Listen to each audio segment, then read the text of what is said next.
तो समीर, आप अपने बारे में थोड़ा सा बताइए लोगों को। Hello, my name is Samir Padia. I am 25-year-old. My height is 5 feet 7 inch. My contact number is 9079 ... and my profiles are this, thank you that, so much. right and front. तो दोस्तों मुझे ये मैं पिछले 5 से 7 सालों से जब से कास्टिंग डायरेक्टर के तौर पे काम कर रहा हूँ, ये अक्सर मुझे सुनने को मिलता है, और जब मैं खुद भी कहीं ऑडिशंस देता हूँ तो मैं भी यही बातें बोलता हूँ। तो ये मेरे दिमाग में जब भी कोई इंट्रोडक्शन की बात आती है, हमेशा मुझे ये बातें घूमती रहती हैं। तो दैट्स इट।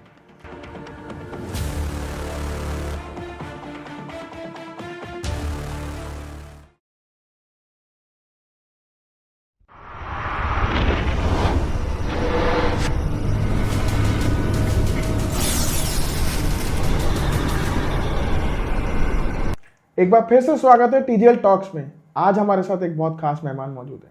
आज एक फिल्म मेकर एक कास्टिंग डायरेक्टर से सवाल जवाब करेगा। तो आइए मिलते हैं समीर पहाड़िया से। तो समीर, कैसे हैं आप? बहुत बढ़िया सर, और अभी आपके साथ पॉडकास्ट करने के लिए जो मैं एक्साइटमेंट हूँ, अभी और बढ़िया हो गया हूँ। आपका बहुत बहुत स्वागत है टीजीएल स्टूडियोज़ में। स्टूडियोज़ में आके आपको कैसा लगा? सर, स्टूडियो में जब मैं बाहर से ट्रैफिक से आ रहा था तो बड़ा इरिटेट हो रहा था। जैसे ही मैं गेट में एंटर किया तो मेरी एनर्जी जो मुझे हमेशा ऑडिशन रूम में मिलती है, हाँ जी, वो वापस से आ गई। और वो होता है ना कि स्पेस की एक वाइब्स होती है। हाँ जी, तो वो मुझे टीजीएल में पहले भी मेरा एक्सपीरियंस रहा है। हाँ हाँ। तो बड़ा ही अच्छा लगता है। ऐसा लगता है कि हम सिनेमा वाली जगह पे, मतलब फिल्म सिटी के अंदर आ चुके हैं। तो बहुत ही अच्छा लग रहा है sir. Thank you so much. जैसे कि हम जानते हैं कि आप ऑल ओवर कास्टिंग करते हैं, ऑल ओवर इंडिया में आप कास्टिंग करते हैं, एक जाने माने कास्टिंग डायरेक्टर हैं। तो मैं शुरुआत यही करूंगा, जो एक्टर्स वगैरह या जो भी बाकी लोग देख रहे हैं, आम जनता जानती नहीं कास्टिंग डायरेक्टर होता कौन है। तो एक कास्टिंग डायरेक्टर होने का जो एक्सपीरियंस है या उसका क्या प्रोसेस है, क्या उसके मन की स्थिति है, वो क्या होता है, अपना काम थोड़ा सा एक्सप्लेन कर दीजिए आप। वैसे जो कास्टिंग डायरेक्टर की जो पोस्ट है वो कुछ 15-20 साल पहले ईजाद हाँ हुई जी। थी। उससे पहले मोस्टली ऐसा होता था कि डायरेक्टर है, प्रोड्यूसर है, वही लोग कास्ट करते थे, या एसोसिएट डायरेक्टर वो कास्ट करते थे। लेकिन धीमे धीमे जब फिल्म के वेरिएशन पता चले, कैरेक्टर्स थोड़ा सा रियलिस्टिक आने लग गए, तब डायरेक्टर को भी लगने लगा कि यार हम लोग रियलिस्टिक कैरेक्टर्स जितना ढूंढेंगे उतना ही बेहतर है। और इसी वजह से ये पोजीशन ईजाद हुई है। और जितनी इजी वे में इसका नाम मतलब हम लोग सुनते हैं, हाँ जी, उससे कई गुना ज़्यादा रिस्पॉन्सिबिलिटी होती है इस रिस्पॉन्सिबल। पोस्ट की। नहीं, मैं फिल्म मेकर में जानता हूँ कि कास्टिंग डायरेक्टर का क्या इंपॉर्टेंस है, इसलिए मैं चाहता हूँ कि जो लोग नहीं जानते उन लोगों को समझ में आए कि कास्टिंग डायरेक्टर का रोल क्या है एक्चुअली फिल्म मेकिंग में। क्योंकि सबसे अच्छी बात है कि फिल्म मेकिंग में वन ऑफ द मेन अभी रिस्पॉन्सिबिलिटी हो गई है एक कास्टिंग डायरेक्टर की। जिस तरीके से पहले डायरेक्टर और एक्टर के बारे में पूछा जाता था, उसी तरीके से अब फिल्म के बारे में रिव्यू की बात करें तो पूछा जाता है कि भाई कास्टिंग किसने की है। क्योंकि कहीं ना कहीं अच्छे एक्टर होना बहुत ज़रूरी है एक फिल्म में। और कास्टिंग डायरेक्टर की एक खासियत होती है कि हमेशा वो अच्छे कैरेक्टर कास्ट करते हैं एक्टर की बजाय। हाँ। क्योंकि एक्टर आप बहुत जगह आप ऐसा होता है कि ये एक्टर बहुत अच्छा है, हाँ जी। लेकिन ज़रूरी नहीं है कि वो हर कैरेक्टर में दिख जाए। तो कहीं ना कहीं जब से कास्टिंग डायरेक्टर इस इंडस्ट्री में एक तरीके से पोस्ट ईजाद हुई है अच्छे तरीके से, अच्छी पोजीशन में, तो तब से आप देखेंगे कि कई बार कई नए चेहरे हैं जो सिनेमा में दिखे हैं, और लोगों ने बोला है कि यार बहुत ही माइंड ब्लोइंग काम किया है। तो कहीं ना कहीं वो कास्टिंग डायरेक्टर की वो इम्पोर्टेंस है एक फिल्म को बहुत बेहतरीन बनाने में। नहीं, आपके जवाब से लोगों को काफ़ी क्लियर होगा कि एक कास्टिंग डायरेक्टर का क्या रोल एंड रिस्पॉन्सिबिलिटीज़ लेती है फिल्म बनाते समय। तो मैं उसी से आऊँगा, आपने एक्टर्स की बात कही अभी, तो एक्टिंग जो है, मतलब जो आप कास्टिंग करते हैं एक्टर्स के लिए, जो ऑडिशन प्रोसेस हम कहते हैं, एक कास्टिंग डायरेक्टर ऑडिशन प्रोसेस कैसे देखता है और एक्टर्स पॉइंट ऑफ व्यू क्या रहता है उसमें? ये क्या है कि कास्टिंग डायरेक्टर वाली जो प्रोसेस है, हाँ जी, वो क्या है, एक्टर बहुत कम लोग हैं जो इस चीज़ से अवेयर हैं। इवन जो लोगों को ऐसा है कि 10 साल 20 साल काम करते हुए हो गया, हाँ जी, लेकिन उनको वो ऑडिशन, अच्छा ऑडिशन देना और एक ऑडिशन देना।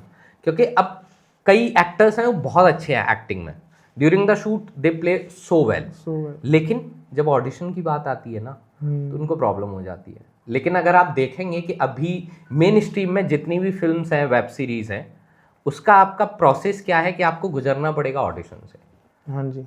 तो अगर आप अच्छे एक्टर हैं, उसके साथ में आपको अच्छी एक्टिंग के साथ साथ में एक अच्छा ऑडिशन देना भी आना उतना ही ज़रूरी है, क्योंकि ये वही वाली बात है कि अगर आपने पीएमटी किया, डॉक्टर बनना है तो आपको एग्जाम तो एंट्रेंस एग्जाम तो देना करना ही पड़ेगा, तभी आप डॉक्टर बन सकते हो। बनोगे। तो बस यही फॉर्मेट है कि एक्टर को एक्टिंग के जानने के साथ साथ ऑडिशन, ड्यूरिंग द ऑडिशन क्या क्या टेक्निकल एस्पेक्ट्स होते हैं, क्या क्या क्रिएटिव एस्पेक्ट होते हैं, उसके बारे में जानकारी बिल्कुल होनी चाहिए।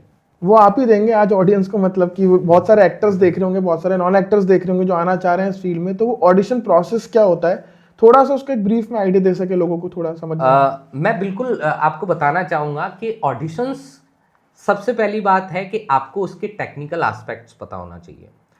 ठीक है, जितना मेरा एक्सपीरियंस है, हम लोग कोशिश करते हैं कि ऑडिशन, एक तो पहली बात खूबसूरत दिखना चाहिए फ्रेम वाइज कि आपकी लाइट्स हैं, आपका साउंड है, ठीक है, आपकी जो फ्रेमिंग है कि आपका कितना मिड शॉट पे आ रहा है, क्लोज शॉट पे आ रहा है, वो क्लियर होना चाहिए हर एक्टर को। ठीक है, उसके अलावा एक ऑडिशन को हम लोग, या इवन आप इस बारे में बेहतर जानते हैं कि फिल्म मेकर है, एक स्टोरी की तरह देखता है। वो ऐसा नहीं हो कि कट टू कट में कि डायलॉग एक्शन होगा और आप रोबोट की तरह से डायलॉग स्टार्ट कर दिया। हाँ जी। वो एक स्टोरी पता होनी चाहिए कि शुरुआत में हो क्या रहा है। अगर वो डॉक्टर है तो हो सकता है वो किसी के लिए दवाई लिख रहा हो, ठीक है, उसके बाद उसके डायलॉग स्टार्ट होंगे ना, तो उससे वो और अच्छा दिखेगा, उसका स्टार्टिंग पॉइंट दिखेगा, मिड पॉइंट दिखेगा, और देन उसका एक एंड पॉइंट होगा। तो अगर किसी को वो इस ऑडिशन के बारे में स्क्रिप्ट याद नहीं है, अगर उसको डायरेक्टली आप स्क्रिप्ट ऑडिशन दिखाओ तो उसको लगना चाहिए कि कहानी है वो। हाँ, वो मतलब कैरेक्टराइजेशन है, मतलब वो देख रहा है। क्योंकि मैं अगर, मतलब आपका काम तो नहीं जानता इतना, बट लेकिन जो कास्टिंग प्रोसेस है उसमें जो film maker as a director मैं कहना चाहूँ तो मैं ये देखूंगा कि मुझे वो किरदार दिख रहा है कि नहीं दिख रहा बेसिकली। तो वही आप कहना चाह रहे हैं कि कैरेक्टराइजेशन इतना इंपॉर्टेंट क्यों है? बिल्कुल, क्योंकि कास्टिंग डायरेक्टर भी, जो डायरेक्टर है उसका पॉइंट ऑफ व्यू जो होता है ना, वही पोर्ट्रे करता है एक्टर के साथ में। हाँ जी। कि हम लोग एक तरीके से एक मीडियम है डायरेक्टर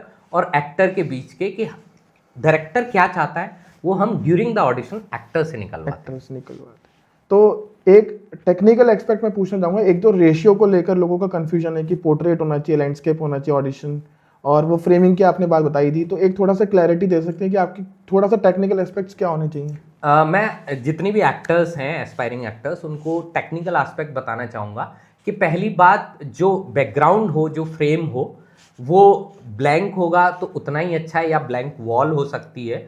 कोशिश कीजिए, पेंटिंग है, इन चीज़ों को आप अवॉइड कीजिए। उसके अलावा लाइट्स हैं, जैसे अभी रिंग लाइट बहुत ही यूज होती है, तो आप रिंग लाइट जिससे आपकी फेस पे प्रॉपर लाइट हो। साउंड जो है, एक्स्ट्रा की नॉइज़ है वो नहीं आनी चाहिए। फ्रेमिंग में एटलीस्ट ऐसा हो कि अगर आप हेड टू वेस्ट है तो इतना फ्रेम रखें। मोस्टली एक्टर्स क्या करते हैं कि फ्रेम को इतना दिखाते हैं अपने आप को और एक्स्ट्रा में फ्रेम रखता है। तो कोशिश कीजिए कि जिस तरीके से आप टीवी स्क्रीन पे कोई सीरियल देखते हैं, कोई फिल्म्स देखते हैं, उसी तरीके से वो ऑडिशंस दिखें आपको। ठीक है, तो जितना आप टेक्निकली उस चीज़ को स्ट्रॉन्ग रखेंगे उतना ही वो प्रोजेक्ट होगा डायरेक्टर के पास में, क्योंकि डायरेक्टर कोई जादूगर नहीं है। जो आप रिकॉर्ड करके उनको ऑडिशन भेजोगे, डायरेक्टर सिर्फ वही दिखेगा। और सबसे जो मेन ज़रूरी बात है, आपको कोशिश करनी है कि आपका जो फ्रंटल प्रोफाइल है कैमरे के अंदर, जितना वो प्रोजेक्ट हो सकता है कि इस कान से लेकर के इस कान तक, अगर वो मैक्सिमम प्रोबेबिलिटी है उसकी प्रोजेक्शन की, तो कोशिश कीजिए कि अपनी प्रोफाइल डायरेक्टली कैमरे में रिकॉर्ड होने के लिए आप उस एंगल से फ्रेमिंग रखेंगे। थैंक यू सो मच इतना डिटेल में बताने के लिए, काफ़ी लोगों को क्लैरिटी आई होगी, और जो लोग नए आना भी चाह रहे होंगे वो लोग बताएंगे। इसी से मैं जानना चाहूँगा, जैसे कि आप ऑल ओवर इंडिया कास्टिंग करते ही हैं, आपका मुंबई का भी बहुत एक्सपीरियंस है, ऑल ओवर इंडिया कर ही रहे हैं, अभी आप करंटली जयपुर में कास्टिंग कर रहे हैं। yes. तो जयपुर की कास्टिंग को लेकर आपका क्या सिनेरियो है, कैसा फीडबैक है, या कैसा ओवरऑल काम चल रहा है? क्योंकि अभी बहुत सारी बॉलीवुड फिल्म्स जयपुर में शूट हो रही है, डेफिनेटली, तो बहुत सारा काम तो आ रहा है राजस्थान में, ऑल ओवर में। आपका क्या एक्सपीरियंस रहा इस चीज़ को लेकर, और कैसे आप इसको आगे फ्यूचर देख रहे हैं जयपुर को लेकर? जयपुर एक तो सबसे खूबसूरत शहर है, और उसके अलावा ये बात है कि मैंने यहीं से थिएटर स्टार्ट किया है। मेरी जो एक्टिंग की जर्नी है वो भी यहीं से स्टार्ट हुई है, इवन कास्टिंग की जर्नी भी। तो कहीं ना कहीं मेरा एक अटैचमेंट है, और भले ही मुझे बहुत समय हो गया है मुंबई में रहते हुए, लेकिन कहीं ना कहीं जब भी जयपुर की बात आती है ना, तो मुझे वो पुराने ख्यालात याद आते हैं। और मुझे हर बार लगता है कि जयपुर और राजस्थान का मेरे ऊपर कर्ज है। तो मैं कुछ, जब भी मुझे मौका मिलता है कि मैं जयपुर के लिए कुछ बेहतर करूं, हमेशा करने की कोशिश करता हूं। इसी वजह से मैंने जयपुर में कुछ ऑडिशंस के लिए, मैंने ऑफिस स्पेस भी है, दिल्ली में भी है। हाँ जी। तो मैं कोशिश करता हूं कि जयपुर के जितने भी एक्टर्स हैं, या राजस्थान के लोकल के कहीं के भी एक्टर्स हैं, उनको वो टेक्निकल एस्पेक्ट्स पता हो, ठीक है, क्योंकि जयपुर में बहुत अच्छे एक्टर हैं, इवन थ्रू आउट राजस्थान में बहुत अच्छे एक्टर हैं, बस उनको वो टेक्निकल नॉलेज होनी चाहिए कि ऑडिशंस में आपको टेक्निकली किस तरीके से प्रोजेक्ट होना है, ठीक है। एक्टिंग नो डाउट बहुत अच्छे हैं, और इसीलिए मैंने जयपुर में कम से कम 10 से 15 प्रोजेक्ट किए हैं, बड़े से बड़े। तो हमेशा मुझे ऐसा लगा है कि जब भी हमने ऑफलाइन ऑडिशंस रखे हैं तो हमें बहुत एक्टर्स हमने कास्ट किए हैं, मतलब सेकेंडरी, प्राइमरी, हमने इवन लीड कैरेक्टर भी मैंने जयपुर से कास्ट किए हैं। तो कहीं ना कहीं जो एक्टिंग का रेशो है ना, बहुत ही अच्छा है, और मुझे बहुत इंजॉय करता हूँ मैं। और मैक्सिमम सिर्फ जयपुर ही नहीं, इवन मैं और भी जगह जहाँ पे भी लोकल कास्टिंग के लिए ऑडिशन करने जाता हूँ, तो मुझे लगता है कि यार वो कहीं ना कहीं वो मेरी खोज है। मतलब मेरा जो कास्टिंग का काम, हाँ, जयपुर के अलावा, बट मेरे को एक चीज उससे पहले ये पूछनी थी आपसे कि जो जयपुर के एक्टर्स की बात हुई है अभी, तो जयपुर के एक्टर्स का जो विजन है कि एक वो होता ना कि रिस्पॉन्स कैसा है, विजन कैसा है, अप्रोच कैसी है एक्चुअली, तो उसका फीडबैक आप क्या देना चाहेंगे यार? क्या इंप्रूवमेंट हो सकता है उस चीज़ को लेकर, और एक प्रोफेशनलिज्म क्या मेंटेन हो सकती है आज जयपुर में? नहीं, डेफिनेटली हो सकती है। सारी चीज़ें डिपेंड करती हैं कि एक्टर की डिपेंडेंसी कितनी है इस इंडस्ट्री को लेकर के, क्योंकि अधिकतर जो एक्टर हैं वो डिपेंड नहीं है इंडस्ट्री पे, उनका एक अपना खुद का जॉब है, ठीक है। लेकिन कई लोग बहुत ही एक्साइटेड हैं इस बात को लेके कि यार हमें कहीं से भी मौका मिलना चाहिए। कोई लोग अपनी जॉब छोड़ के आता है, कोई किसी तरीके से आता है, तो ये प्लस पॉइंट भी है। तो कहीं ना कहीं प्रोफेशनलिज्म की बात की जाए तो कई एक्टर्स हैं जो बहुत प्रोफेशनल हैं, और कई की गलती इसलिए नहीं है क्योंकि उन्हें पता ही नहीं है। वो अवेयरनेस की, मैं मतलब एक्चुअली वर्ड भूल रहा था, अवेयरनेस जो है। तो हम ये कोशिश कर रहे हैं टीजीएल स्टूडियोज के थ्रू, आपको इनवाइट किया, हम यहाँ ऑडिशन भी रख रहे हैं आपके साथ भी, तो लोगों को अवेयरनेस मिले कि हाँ एक क्या प्रोसेस होता है, और थोड़ा सा सीरियसनेस आए उस चीज़ को लेकर कि हाँ ये ऑडिशन है, तभी वो सीरियसनेस उनके काम में भी नजर आएगी। बिल्कुल बिल्कुल। मैंने टीजीएल स्टूडियोज के साथ में अभी वर्कशॉप भी किया था, तो वहाँ कई एक्टर इस चीज़ को लेके अवेयर भी हुए थे कि उनको टेक्निकली बातें हर जगह मिल जाएंगी, लेकिन एक्चुअली पॉइंट ऑफ व्यू क्या है उसके बारे में हमने काफ़ी डिस्कस किया था। और बहुत ही अच्छी बात है कि टीजीएल स्टूडियो ये सारी चीज़ें क्रिएट कर रहा है कि जिससे जो एक्टर्स हैं, फिल्म मेकर्स हैं, और जितने भी हैं, इतना बढ़िया सराउंडिंग स्पेस उन्होंने क्रिएट किया है, और उसके अलावा कहीं ना कहीं एक्टर्स के लिए वो अपॉर्चुनिटी क्रिएट कर रहे हैं। तो थैंक यू सो मच आपका सपोर्ट देने के लिए। अब जब जयपुर में कर ही रहे हैं तो सब लोगों का सपोर्ट आता है, इसलिए हम लोगों की भी थोड़ा हिम्मत बनती है कि हाँ करें। अब अपनी उस बात पे आते हैं, सिटीज़ की बात करी तो मुंबई और बाकी सिटीज़ में जो कास्टिंग प्रोसेस है, आपने बात की जैसे अलग अलग सिटीज़ हैं, लखनऊ है, हैदराबाद है, दिल्ली है, मुंबई है, और भी बहुत सारी सिटीज़ हैं, पूरे स्टेट्स हैं, तो उनमें जो लोकल कास्टिंग प्रोसेस है उसका क्या एक्सपीरियंस रहा आपका, और कैसे आप उसको देखते हैं आगे? मुंबई एक तरीके से महानगरी है, और थ्रू आउट मेन जो इंडस्ट्री है वो वहीं डेवलप हो रखी है। तो वहाँ के जो ऑडिशंस आते हैं उसमें हमें सिर्फ बात करनी होती है क्रिएटिवली एस्पेक्ट की, कि भैया एक्टिंग जो है ना, यहाँ पे कैरेक्टर थोड़ा सा मिस हुआ था, इसको थोड़ा सा बिल्डअप कर सकते हैं, यहाँ टोन अप हो गई थी, उसको डाउन कर सकते हैं। लेकिन जब लोकल कास्टिंग की बात आती है तो मोस्टली हमें डिस्कशन करना होता है, सर जो फ्रेम है ना थोड़ा सा वो थोड़ा ठीक कर लीजिए, लाइट है ना, आपका लुक ढंग से नहीं दिख रहा है, कॉस्ट्यूम जो है ना वो थोड़ा सा आपका रूरल लुक है, आप कोट पैंट पहन रहे हैं सर अर्बन का। तो लोकल कास्टिंग में अधिकतर हमें क्या है, टेक्निकल एस्पेक्ट्स पे ज़्यादा बात करनी होती है, क्योंकि मैंने देखा है कि मोस्टली मुंबई या लोकल आर्टिस्ट एक्टिंग में बहुत ज़्यादा डिफरेंस नहीं है, ठीक है। क्रिएटिवली दोनों सिमिलर होते हैं, बट प्रॉब्लम लोकल कास्टिंग में यही आती है कि टेक्निकली नॉलेज उनको देना पड़ता है। इसीलिए मैं जितने भी एक्टर्स हैं, अगर वो एक्टिंग सीख रहे हैं, उसके साथ साथ में उन्हें ये पता होना चाहिए कि ऑडिशन की प्रोसेस क्या होती है, उसके टेक्निकल और क्रिएटिव एस्पेक्ट्स क्या होते हैं। तो उसकी वजह से क्या होगा कि आप जितने भी ड्यूरेशन आप दे रहे हो एक्टिंग के लिए, उसका आपको रिजल्ट शायद पैरेलल मिल सकता है। थैंक यू सो मच ये बताने के लिए, काफ़ी कुछ सीखने को मिला होगा। और मैं ये जानना चाहूँगा, जैसे क्योंकि मैं अभी मुंबई में रहता था, सब चीज़ें हुई थी, और जो प्रोसेस लॉकडाउन से पहले जो कास्टिंग का प्रोसेस था, आराम नगर है, मुंबई है, और भी बहुत सारी जगह हैं, और लॉकडाउन के बाद का प्रोसेस बहुत सारा डिजिटलाइजेशन हो चुका है, तो क्या डिफरेंस क्रिएट हुआ है? एक्टर्स को तकलीफ आ रही है, एक्टर्स उसको एंजॉय कर रहे हैं? मतलब मुझे इस चीज़ को समझना है थोड़ा सा। मतलब इस क्वेश्चन में कंफ्यूज तो मैं भी हूँ, हाँ हाँ क्योंकि कुछ एक्टर्स बहुत खुश हैं इस बात से कि डिजिटल कास्टिंग हो गई, हाँ हाँ। उन्हें अपना कैब बुक करके ऑडिशन देने के लिए हर बार नहीं आना नहीं पड़ता। आना पड़ता। वो अपने घर में मैक्सिमम लोगों ने स्टूडियो बना रखे हैं, एक बैकग्राउंड सेटअप है, रिंग लाइट है, ये सारी चीजें, तो उसकी वजह से उनका वो कन्वेंस बचता है Convince और घर में बैठ के वो कंफर्टेबली अपने जो उनको टाइम बचता है उसके अकॉर्डिंग वो बना एक लेते हैं। कंफर्ट जोन में कर लेते कंफर्ट जोन उनके लिए, लेकिन ये सिर्फ उन्हीं लोगों के लिए है जिनको अच्छा एक्सपीरियंस हो गया है ऑडिशन देने का भी और एक्टिंग का भी। प्रॉब्लम उन लोगों के साथ में जो बेचारे नए नए लोग गए हैं। तो पहली बात, ऑनलाइन ऑडिशंस में, ऑनलाइन प्रोफाइल्स में कास्टिंग डायरेक्टर उनके बारे में उतना बेहतरीन नहीं जान पाता है जितना वो फिजिकली जब प्रेजेंट होते हैं। तो नए एक्टर्स के साथ में ये थोड़ा सा नेगेटिव पॉइंट है इस चीज का।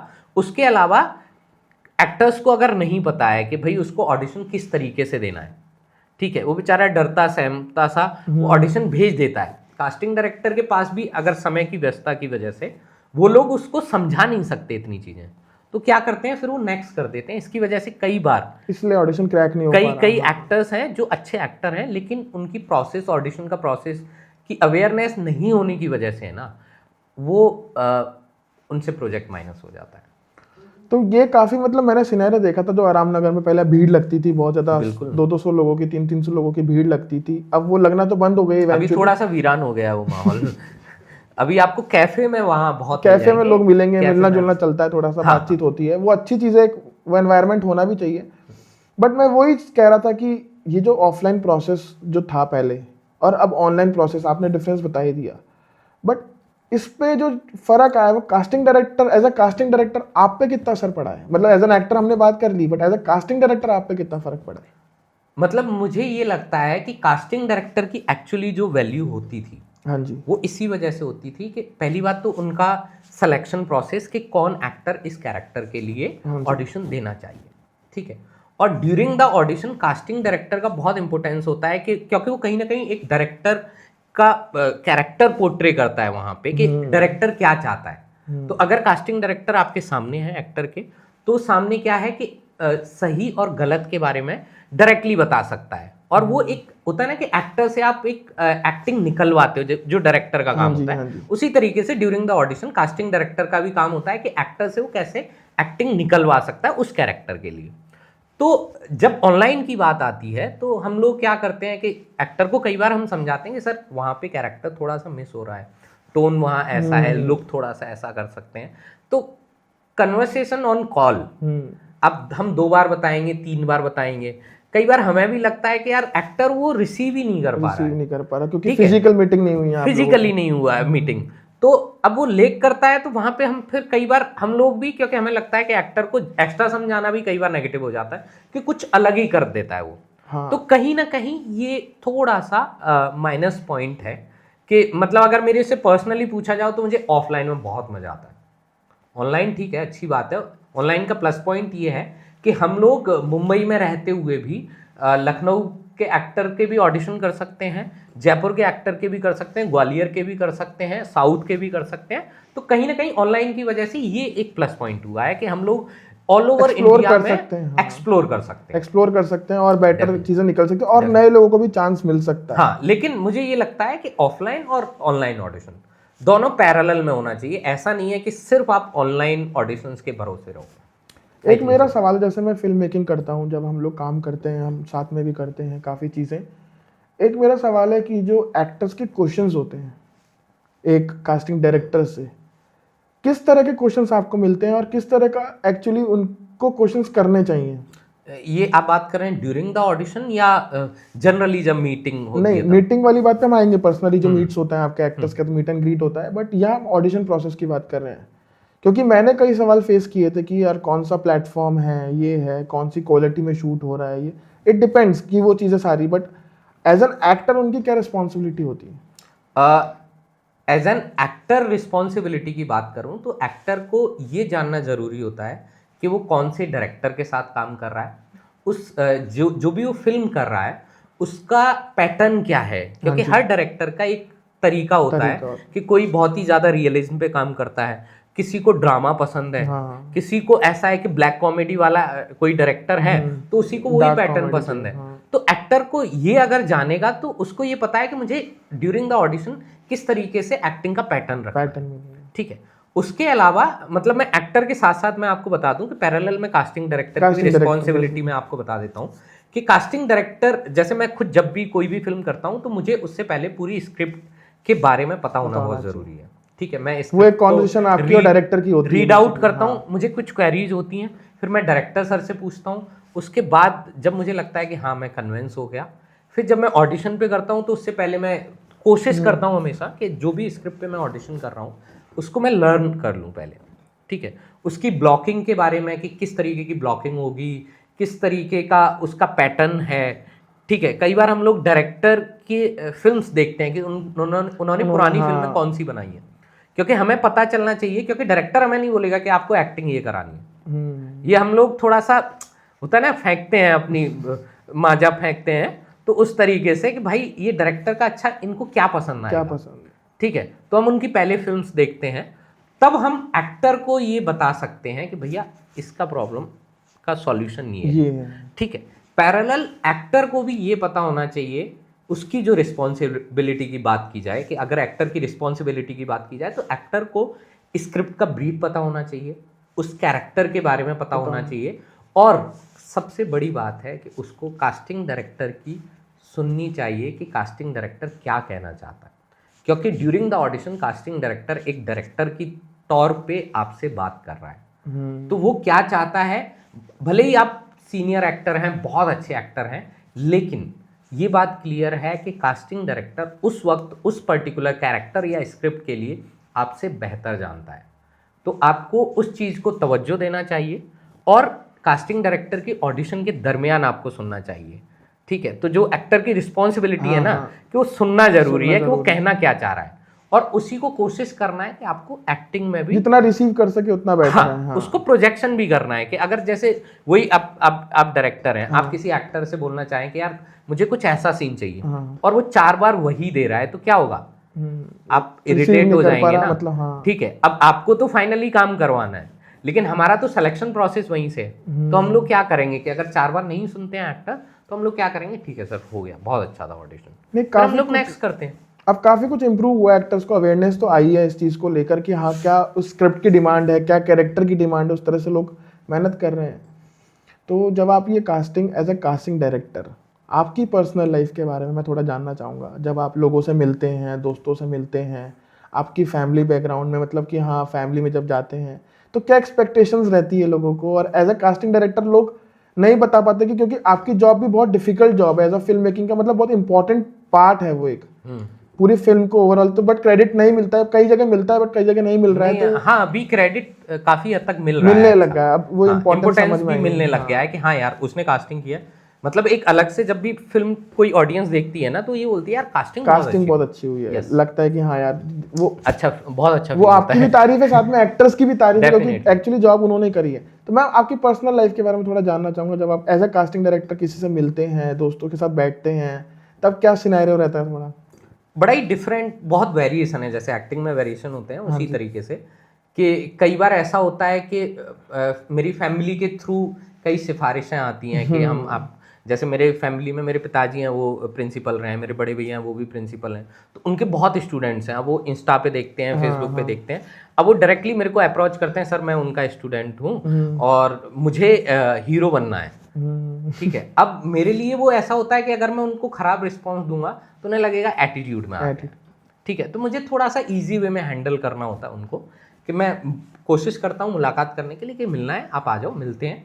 उनको बस ये बोलता हूँ कि भाई अगर आपको हीरो बनना है तो पहले थिएटर ज्वाइन करो, कम पैसे में, अपनी एजुकेशन के साथ साथ कम पैसे में आप थिएटर ज्वाइन कर लोगे, 6 महीने आप वहाँ थिएटर में रहो, आपको वास्तविकता पता चल जाएगी कि आप सही मायने में हीरो बनना चाहते हो या अच्छे एक्टर बनना चाहते हो।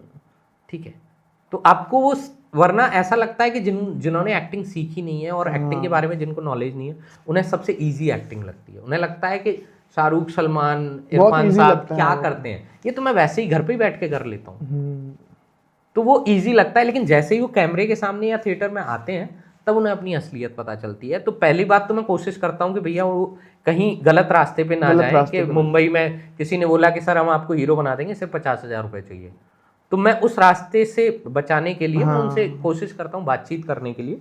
उसके अलावा एक इंटरेस्टिंग पॉइंट भी होता है कि जब मैं कहीं ट्रैवल कर रहा होता हूँ तो कोई पूछता है कि क्या करते हैं सर, तो मैं कोशिश करता हूँ मैं अवॉइड ही करता हूँ, लेकिन कई बार कुछ बातचीत हो जाती है तब मैं बताता हूँ कि भाई मैं कास्टिंग डायरेक्टर हूँ। तो उनका सीधा जवाब होता है मतलब कास्टिंग डायरेक्टर होता कौन है? मैंने बोला सर जो एक्टर्स को कास्ट। अच्छा, शाहरुख सलमान को आप ही करते हैं? नहीं सर, मैं शाहरुख सलमान को नहीं करता, उसके अलावा जो एक्टर्स होते हैं। तो फिर अच्छा जो पीछे खड़े होते हैं? नहीं सर, पीछे खड़े नहीं होते, जो उसमें भी एक कैटेगरी होती है, प्राइमरी, सेकेंडरी, टर्सरी, और वो भी one of the main important है।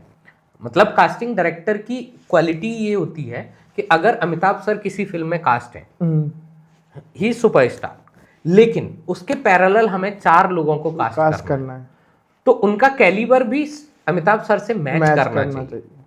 वो कास्टिंग डायरेक्टर का जॉब है, ठीक है। वही हम करने की कोशिश करते हैं हर फिल्म में, हर सीरीज में, हर एडवर्टाइजमेंट में, कि वो कैलिबर मैच हो, कैरेक्टर मैच कराते हैं हम लोग, बेसिकली कैरेक्टर ही कास्ट। इस सवाल को आप कैसे टैकल करते हैं फिर जब आप ट्रैवल कर रहे हैं? मान लो ट्रेन में आप बैठे हैं और आपसे पूछ लिया किसी अनजान व्यक्ति ने कि यार आप क्या करते हैं, क्या नहीं करते, आपने कहा कास्टिंग डायरेक्टर है, तो वो ये सवाल भी आता होगा भाई हमें कास्ट कर लो?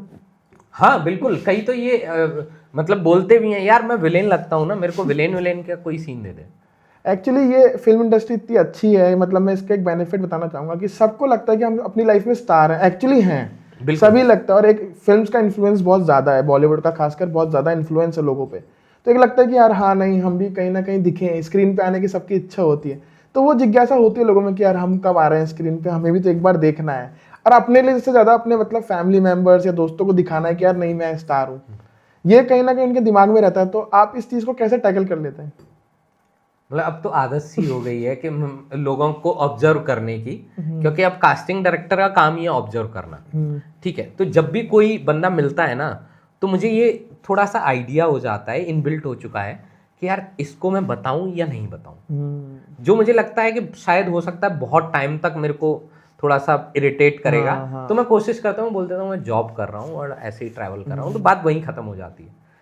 जब प्रोफेशन की बात आती है ना, मैं तब बताता हूँ जब मैं मेंटली रिलैक्स होता हूँ, और उसके अलावा ऐसा है कि हाँ अब मैं बात कर सकता हूँ थोड़ा डिटेलिंग में, क्योंकि उनका सीधा सा वही होता है, अच्छा आप कौन सी फिल्म की है। अब जितनी भी फिल्म्स हैं, कई जो होती हैं जो मेन स्ट्रीम पे सुपरस्टार कैटेगरी में नहीं होती, लेकिन हमारे लिए उन फिल्म्स की वैल्यू उतनी होती है, प्रोडक्शन वैल्यू बहुत बड़ी होती है। कई बार वो बड़ा अजीब सा लग जाता है जब लास्ट में बोलते हैं अच्छा छोटी छोटी फिल्मों को करते होंगे, क्योंकि हमारे लिए सच में फिर हमें ये लगता है कि यार उनके लिए शायद छोटी होंगी, हम उस प्रोफेशन में काम कर रहे हैं इसलिए हमारे लिए वो बहुत बड़ी है। तो ये वेरिएशन मतलब चलता रहता है, अच्छा बुरा, और ये चलता रहता है। बस मुझे एक चीज़ से डर लगता है कि जो कई एक्टर्स हैं जो नए नए हैं, वो इमोशनली बड़े मैसेज और कॉल करते हैं कि सर मेरे घर में कोई है नहीं और मुझे नाम करना है, मुझे पैसा कमाना है। तो मुझे बड़ा डर लगता है उनको ये बताने में कि मैं इनको क्या रिप्लाई करूं, कि अगर मैं इनको मना करूंगा तो हो सकता है ये बहुत ज़्यादा नेगेटिव वे में चले जाएं, ठीक है। और अगर मैं उनको हाँ करता हूं तो हो सकता है कि मेरी वजह से शायद वो अजीब स्थितियां पहुंच जाएं, क्योंकि जब तक आपके अंदर वो टाइम, पहली बात तो टाइम आपके पास होना चाहिए उस प्रोसेस में गुजरने के लिए, उसकी लर्निंग प्रोसेस में और उसके एग्जीक्यूशन में। लोगों को हमेशा ये लगता है कि हम एक सीरियल करेंगे या फिल्म करेंगे और हमारे पास करोड़ों पैसे आएंगे, तो वो कहीं ना कहीं है ना। मतलब मैं हमेशा एक बात बोलता हूँ सर कि स्ट्रगल जो हमारी इंडस्ट्री में है ना, स्ट्रगल, तो वो स्ट्रगल शायद इसलिए इतना हाईलाइट है क्योंकि जो भी इस इंडस्ट्री में आता है ना वो हाईली एक्सपेक्टेशंस लेकर के आता है। वरना आप देखो जो इंडस्ट्री के एक्टर्स की जो जनरल सिचुएशंस हैं और जो बाकी के लोग जो एकेडमिक में है या कोई और जॉब करते हैं, बहुत ज्यादा बाकी फील्ड्स में भी मतलब वही स्ट्रगल है, बट ये हाईलाइटेड ज्यादा है क्योंकि ओवर एक्सपेक्टेशंस है। मतलब बाकी के लोग अगर लाख का पैकेज होगा ना तो बड़े खुश हो जाते हैं, यहाँ पे लाख के पैकेज की बात नहीं होती, यहाँ सीधा बात करते हैं यार कितना सीआर मिलेगा यार, ये बताओ।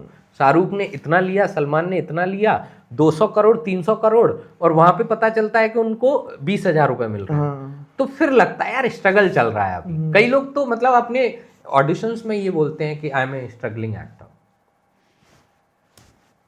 वो तो खैर नहीं बोलना चाहिए। मतलब बिल्कुल अजीब बात है। मतलब मुझे यही लगता है कि स्ट्रगल को, अगर स्ट्रगल आपको लगेगा ही नहीं अगर आप अपना काम अपने क्या बोलते हैं 100% अगर आप अपने काम को दे रहे हैं ना, तो लगता है कि यार आप इंजॉय करने लग जाओगे काम को, और जब इंजॉय करने लग जाओगे ना तो आपको वो स्ट्रगल दिखेगा ही नहीं। मैं वही कहना चाहता था कि जो बाकी फील्ड्स है, जैसे मैं खुद इंजीनियर हूँ बट मैं फिल्म मेकिंग में आ रहा हूँ क्योंकि मुझे वो प्रोसेस अच्छा लगता है, मुझे उसमें, हाँ उसके लिए जो मेरे को करना पड़ा मैंने किया है सब कुछ। बट बाकी लोगों को भी इसको सेम एक्टिंग को या फिर फिल्म मेकिंग को एज अ दूसरे प्रोफेशन की तरह ही ट्रीट करना चाहिए, क्योंकि इसमें भी उतनी मेहनत है और वो सब चीजें हैं कि जितनी बाकी फील्ड्स में भी है, मे भी थोड़ी एक्स्ट्रा ही होगी। हाँ, मतलब प्लस भी है कि कई बार मेहनत बहुत ज्यादा है, कई बार छुट्टियां भी बहुत हैं। छुट्टियां भी बहुत है। हाँ, जैसे मुझे अगर कोई बोल दे कि यार 10 से 5 एक जगह जॉब करनी है, हाँ। तो अभी अगर मैं इस प्रोफेशन में हूँ तो मुझे ऐसा लगता है यार मैं कैसे कर पाऊंगा, वो मुझे स्ट्रगल लगता है। लेकिन अगर मुझे ऑडिशंस करना है, कास्टिंग करनी है, क्योंकि वो मेरा इंटरेस्ट है, तो इस वजह से क्या है कि मेरे को वो कभी स्ट्रगल नहीं लगती, क्योंकि मैं इंजॉय करता हूँ उस काम को। कि मैं अगर 7-7 दिन लगातार अगर मैं उस 24-24 घंटे भी काम कर रहा हूँ ना, तो मुझे लगता है कि नहीं मैं कर सकता हूँ। आपने बड़ी स्मार्टली एक क्वेश्चन मिस कर दिया। जैसे आप कास्टिंग के बाद अपने दोस्तों से मिल रहे हैं, बैठे हैं साथ में, उनका क्या रेस्पॉन्स होता होगा? उनके लिए तो आप समीर हैं, उनके लिए कास्टिंग डायरेक्टर थोड़ी हैं। बिल्कुल। तो वो जो आपका एक मोमेंट होता है, तो वो क्या ऑकवर्ड होता है कि आप उसमें मजे लेते हैं, कि वो सिचुएशन कैसी होती है? एज कास्टिंग डायरेक्टर आपकी क्या सिचुएशन होती है उस समय? मतलब कई दोस्तों से तो गाली भी खानी पड़ती है किसी बात के लिए, क्योंकि बोलते हैं हाँ हाँ तू सबको कास्ट कर लेगा, बस मेरे को मत करिए। नहीं करेगा। और सच बता रहा हूँ, ये डेस्टिनी भी देखो कि कई बार क्या होता है, जो आपके क्लोज फ्रेंड हैं, जिनको आप सच में टैलेंटेड भी हैं और जिनको चाहते हैं कि कास्ट करना, लेकिन उनके लुक में, उनके कैरेक्टर में कुछ आता ही नहीं है, और वो हर बार बोलते पूरी दुनिया को कास्ट कर लेना, मेरे को मत करना। लेकिन हाँ ठीक है, ये जोक सपाट चलता रहता है उनके बीच में, लेकिन एट द एंड वो उस पे आते हैं कि यार सच में जब जरूरत होती है कि हाँ इस कैरेक्टर में फिट होता है, तो जरूर मैं उनको बुलाता हूँ। लेकिन हाँ, मैं इस चीज में बहुत पॉजिटिव हूँ, मैं किसी भी एक्टर को या किसी भी दोस्त को नेगेटिव कभी नहीं करता हूँ। हमेशा एक ही बात बोलता हूँ, यार जल्दी बहुत बढ़िया काम करेंगे। तो कहीं ना कहीं वो जो बहुत जल्दी बढ़िया काम करने वाली जो बात है ना, वो कहीं ना कहीं कई बार 1 महीना लगता है, कई बार 6 महीने लगते हैं, 1 साल लगते हैं, लेकिन वो एग्जीक्यूट हो जाती है। और जिस दिन वो एग्जीक्यूट होती है उस दिन मैं भी थोड़ा सा मतलब कॉन्फिडेंस है कि यार चलो आज तो चाय पे बैठते हैं। मतलब तो वो एक अलग माहौल बनता है।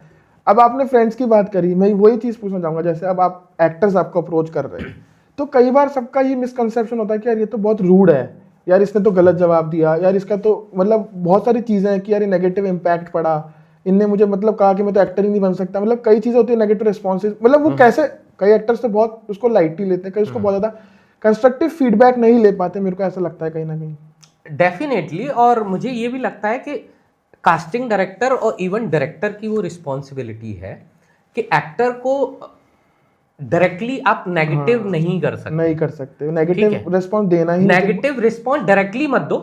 एक प्रोसेस होता है कि पहले उसकी बहुत उसके बारे में अच्छी अच्छी बातें बताओ कि भाई बहुत अच्छा रहा ऑडिशन, इस तरीके से है।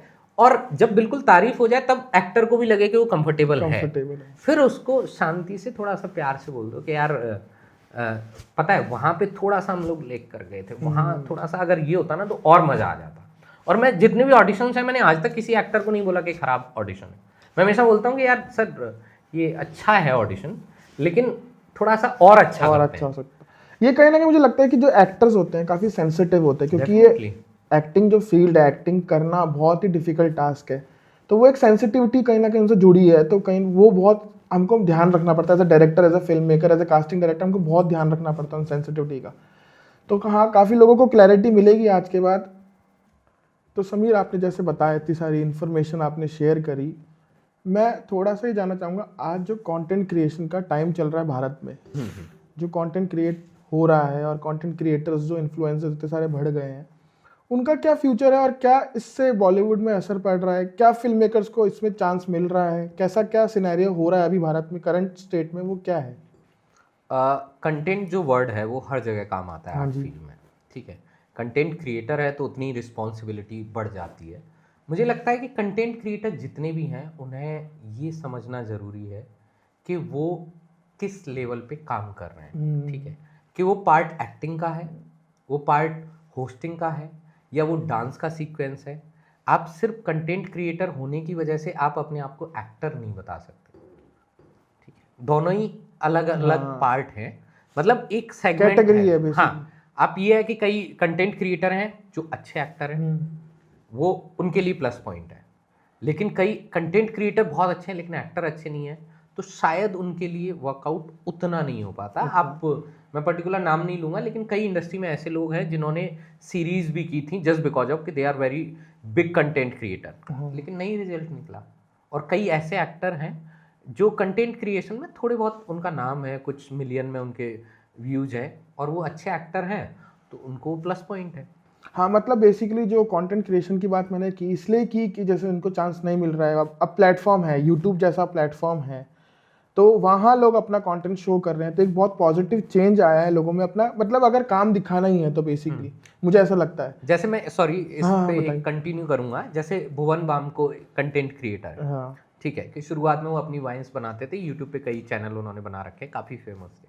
लेकिन जब वो बंदा वेब सीरीज के लिए आया, ठीक है, तो देखो कितना अच्छा काम किया है उसने, बहुत अच्छा काम। ठीक है। लेकिन बाकी के ऐसा नहीं है कि वो कंटेंट क्रिएटर था इसलिए वो एक्टर है, हाँ। वो उसके इनबिल्ट था, और कहीं ना कहीं उसने वो प्रोसेस में हाँ, वो प्रोसेस मेहनत फॉलो हार्डवर्क किया है, और उसको वो फॉलो मेहनत अप किया किया है। तो वही है कि अगर आप कंटेंट क्रिएटर हो, अगर आप अच्छे एक्टर बनना चाहते हो कंटेंट क्रिएटर के साथ में, तो थोड़ा सा उस प्रोसेस से आपको गुजरना पड़ेगा। ऐसा नहीं है कि आपके मिलियंस में फॉलोअर्स हैं तो आप एक्टर बन जाओगे।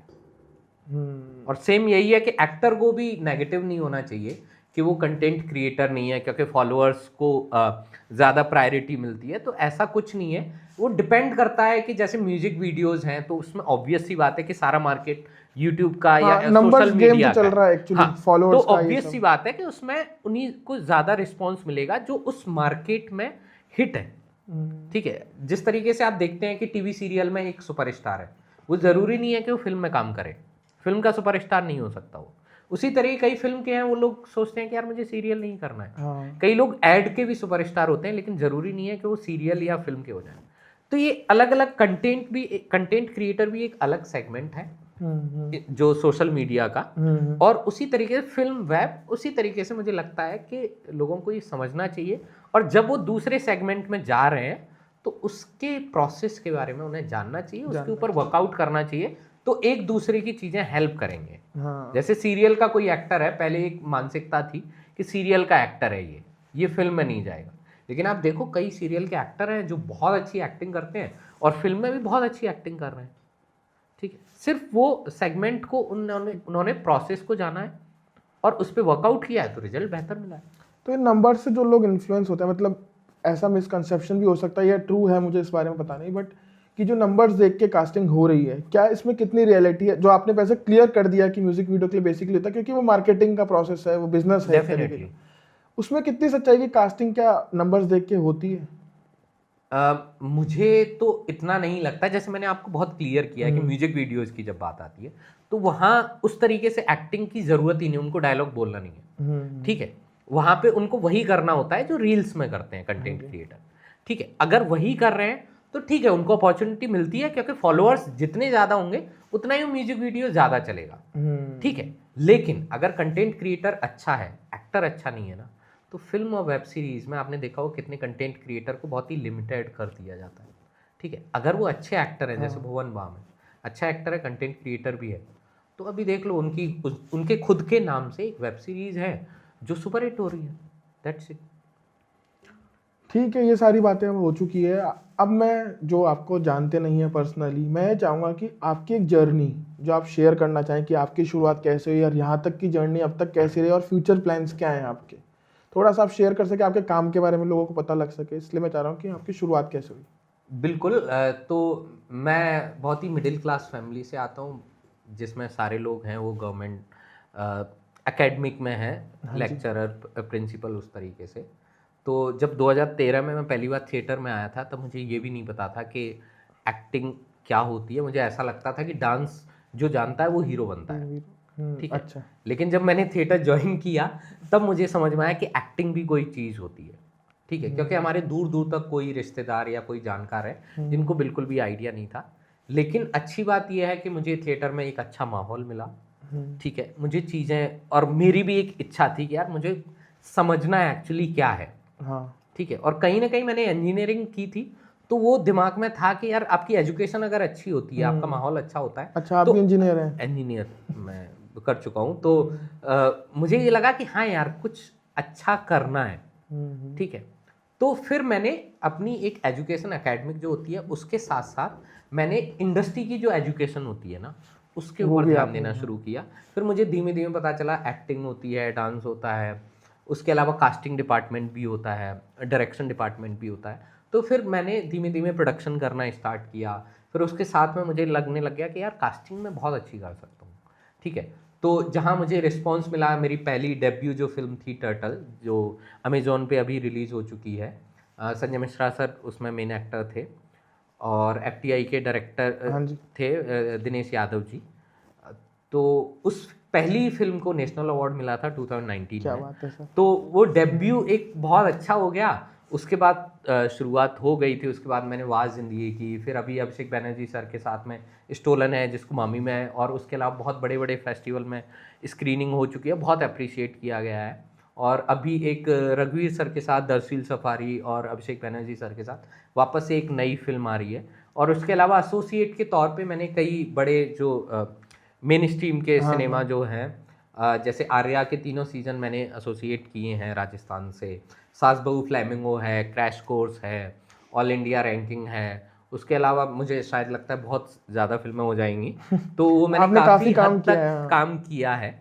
तो मेन स्ट्रीम से लेकर के इंडिपेंडेंट सिनेमा हाँ जी, मैंने दोनों के साथ वर्कआउट किया है, और दोनों के साथ मेरा एक्सपीरियंस बहुत अच्छा रहा है। और फ्यूचर प्लान की बात की जाए तो फ्यूचर ये है कि अभी ये सोच रखा है कि इस इंडस्ट्री में काम करना है, कैसे चीज़ों को आप बेहतर कर सकते हैं, कैसे टेक्निकल, क्योंकि जितना अभी टेक्निकल होता जाएगा उतनी चीज़ें चेंज होती चेंज होती जाएंगी। जाएगी। तो समय के साथ साथ पहली बात अपने आप को अपडेट करना है, ठीक है, हम्म, जिससे सिस्टम के बारे में उस प्रोसेस को आप फॉलो कर सको। और मुझे लगता है जितने भी लोग हैं उन्हें अपने आप को, चाहे वो एक्टर हैं, चाहे डायरेक्टर हैं, चाहे वो किसी भी डिपार्टमेंट में है, उन्हें अपडेट करना बहुत ज़रूरी है, ठीक है। तो समय के साथ साथ मैं खुद को अपडेट करना चाहूँगा, और मैं हमेशा से चाहूँगा कि मैं इंडिपेंडेंट सिनेमा के साथ में ज़्यादा से ज़्यादा वर्कआउट मैं करूँ। वही पूछना चाह रहा था, अगर आपकी जर्नी और कुछ कहना चाहेंगे आप इस बारे में? नहीं, मैं, आप तो पूछिए। इंडिपेंडेंट सिनेमा की जब बात आपने की, तो मैं वही जानना चाहूँगा, इंडिपेंडेंट सिनेमा इंडिया में क्या फ्यूचर लगता है आपको?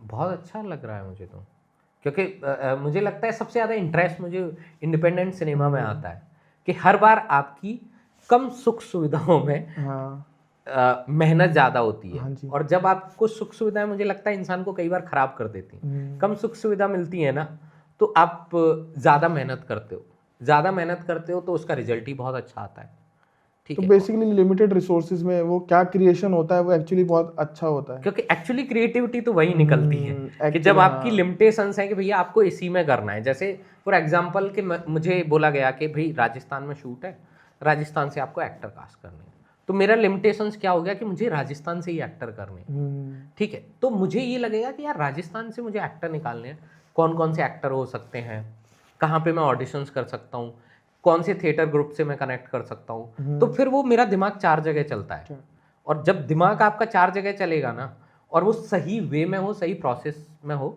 तो उसका रिजल्ट बहुत अच्छा आता है। तो मैंने शुरुआत से जो भी प्रोजेक्ट किए हैं इंडिपेंडेंट, तो मुझे पर्सनली बहुत मज़ा आया है। और मुझे, क्योंकि इंडिपेंडेंट में मुझे ये लगता है कि हाँ यार, कहीं ना कहीं ये मेरी खोज है कि जिन कई एक्टर्स हैं जिनको शायद नहीं पता था कि कैमरे की एक्टिंग क्या होती है, जब उनके साथ ऑडिशंस किए तो उनको भी पता चला, कई एक्टर को, यार हम इतने अच्छे एक्टर हैं क्या।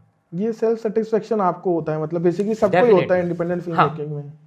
तो मुझे लगता है कि इंडिपेंडेंट सिनेमा जितना ज़्यादा बढ़ेगा, उतने ही जो लोकल एक्टर्स हैं और जो नई खोज है वो उतनी बढ़ती रहेगी।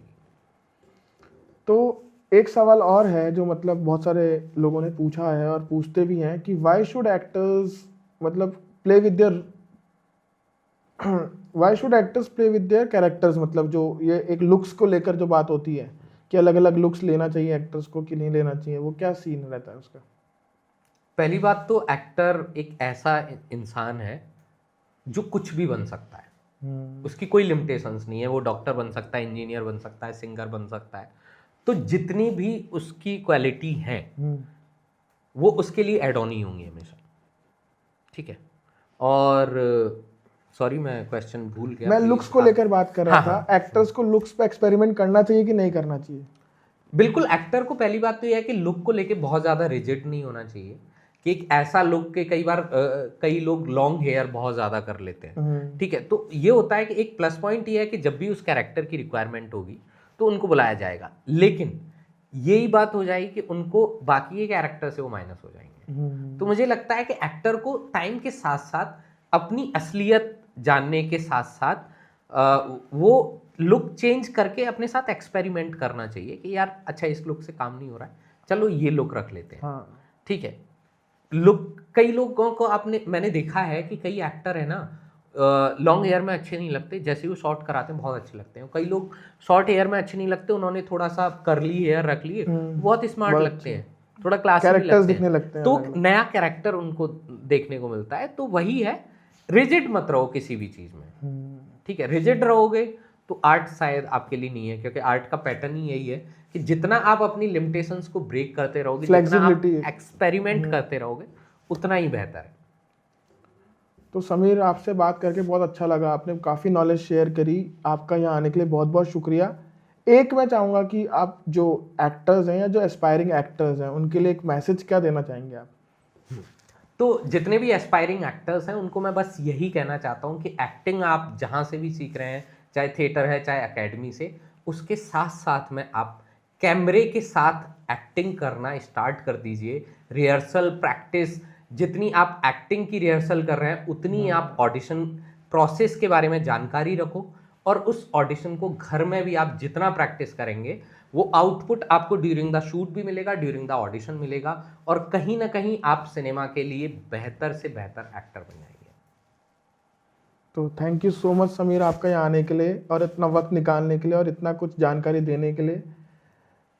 ये काफ़ी नहीं था, मतलब मेरे हिसाब से और भी सवाल होंगे तो हम फिर से बैठ सकते हैं इस पे, जब ऑडियंस कमेंट करेगी कि और भी कुछ सवाल होंगे उनके। बिल्कुल, मैं तो चाहता हूँ कि जल्दी से जल्दी ऑडियंस है ना बहुत अच्छे अच्छे कमेंट करे, क्वेरी भी कर सकती है, जिससे सर को अगले पॉडकास्ट के लिए मुझे इनवाइट करें, जिससे हम लोग नए नए क्वेश्चन के साथ में, क्योंकि जितना मुझे पता था मैंने कोशिश की बताने की, कुछ नई चीज़ है जो क्वेरी है, आपको भी नए क्वेश्चन शायद कमेंट बॉक्स में मिलेंगे, बहुत सारे सवाल आएंगे और हम फिर बैठेंगे एक बार। बिल्कुल बिल्कुल। तो आपका बहुत बहुत शुक्रिया यहाँ आने के लिए। तो गाइज, ये थे समीर पहाड़िया, जाने माने कास्टिंग डायरेक्टर हैं। और आज का पॉडकास्ट आपको अच्छा लगा हो तो प्लीज़ शेयर कीजिएगा, लोगों को ज़्यादा से ज़्यादा जागरूक कीजिएगा, और इस प्रोसेस के बारे में उनको समझ में आएगा ये पॉडकास्ट देखने के बाद।